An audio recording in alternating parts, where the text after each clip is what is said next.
안녕하세요. 오늘은 경제와 금융에서 자주 듣는 단어인 양적 완화에 대해 함께 알아보겠습니다. 지금은 미국과 주요국들이 이 정책을 사용하고 있지 않지만 2008년 금융위기 이후부터 경제 뉴스에 자주 등장하기 시작한 단어가 양적 완화입니다. 경제 상황에 따라 단기 금리를 조절했던 기존의 통화 정책에서 당시 양적 완화는 굉장히 혁명적으로 평가받는 완전히 새로운 정책이었습니다.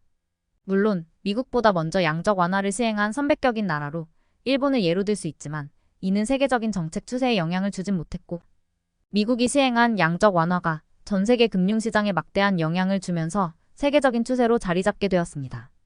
양적 완화는 중앙은행이 자국의 국채를 매입해주는 정책을 말합니다. 도대체 왜 중앙은행이 국채를 매입해 주어야 했을까요? 그 이유를 알려면 금융위기가 벌어지기 이전으로 돌아가야 합니다.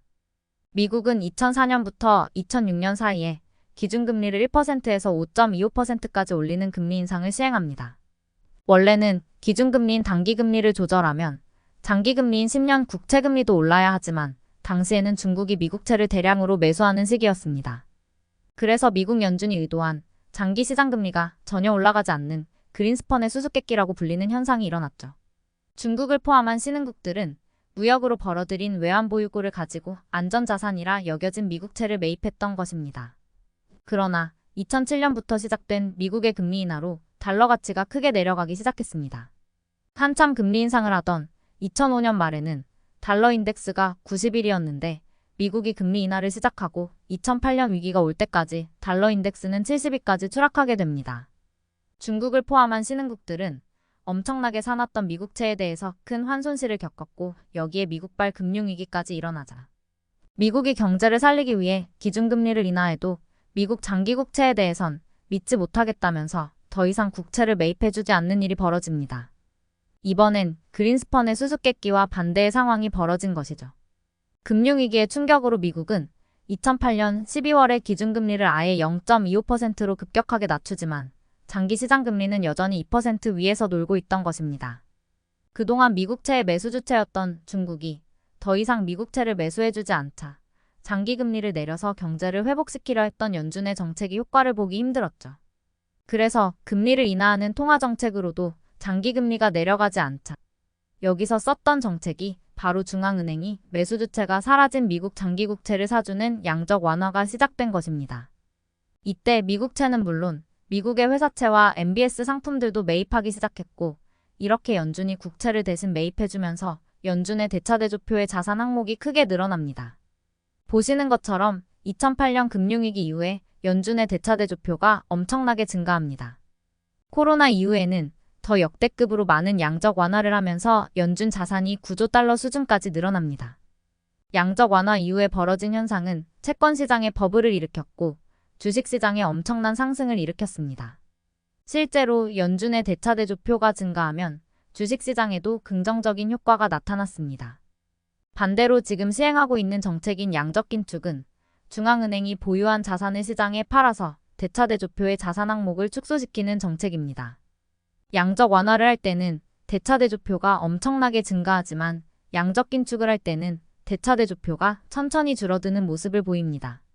만약 양적긴축을 빠른 속도로 시행한다면 미국 장기국채 금리는 엄청나게 폭등하고 주식시장도 폭락하게 됩니다. 현재는 기준금리를 동결하는 형태의 금리 인상은 거의 끝났다고 보는 의견이 대세지만 아직 양적긴축은 지금도 진행이 되고 있는 것입니다.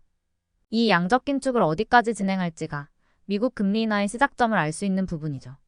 참고로 ECB인 유럽중앙은행이 양적 완화를 시작한 시기는 의외로 2015년부터입니다. 유럽도 금융위기와 그리스, 남유럽 사태로 인한 유럽 재정위기로 경기 침체를 극복하기 위해 양적 완화를 도입하여 위기를 벗어날 수 있었습니다. 경제위기가 올 때는 정부가 재정을 투입해야 하고 그 돈을 충당하기 위해 국채를 대량으로 발행해서 조달하게 됩니다. 금융위기와 코로나 사태 같은 큰 위기를 극복하기 위해 평소보다 훨씬 많은 국채를 발행해야 되고 그러면 미국이라 해도 그 국채를 다 소화해줄 상대를 찾기 어렵기 때문에 양적 완화를 통해 중앙은행이 대신 국채를 매입해준다는 어쩔 수 없는 선택이 필요했던 것도 사실이지만 엄청난 국채 발행으로 인해 정부 부채도 크게 늘어나는 재정 악화를 초래하게 됩니다. 정부 부채가 늘어나면 재무부가 감당해야 할 국채금리 이자 비용도 크게 늘어나죠. 이자 비용을 줄이기 위해서는 또 금리 인하를 해서 장기 금리를 낮춰야 하고 그래도 또 장기 금리가 안 내려가면 양적 완화를 다시 해야 하는 이 짓을 무한 반복해야 되는 일이 발생할 수도 있습니다. 이를 두고 혹자들은 미국 주도의 경제 시스템이 사실상 2008년을 시작으로 종말을 했다고 보는 시각이 존재합니다. 이 짓을 무한정 반복했다가는 그동안 안전자산이라 여겨진 미국채도 결국 코인급으로 가치를 담보할 수 없다는 의견이 소수지만 생기고 있습니다. 미국채의 가치를 믿을 수 없다는 것은 달러 패권의 종말을 의미하는 것이고 이를 대비해서 비트코인이 만들어졌다는 썰은 정말 그럴싸하게 들립니다. 그러나 코인이야말로 정말 아무런 담보 없이 무에서 유를 창조한 전자 쪼가리일 뿐입니다. 달러와 국채가 위험하니까 코인을 산다는 논리는 삼성전자가 위험하니까 계잡주를 산다는 것과 다름이 없습니다. 물론 코인도 자산 배분의 하나로 충분히 살 수도 있는 자산이지만 코인과 달러를 비교하는 어처구니 없는 말들에 현혹되지 않길 바라면서 영상을 마치겠습니다.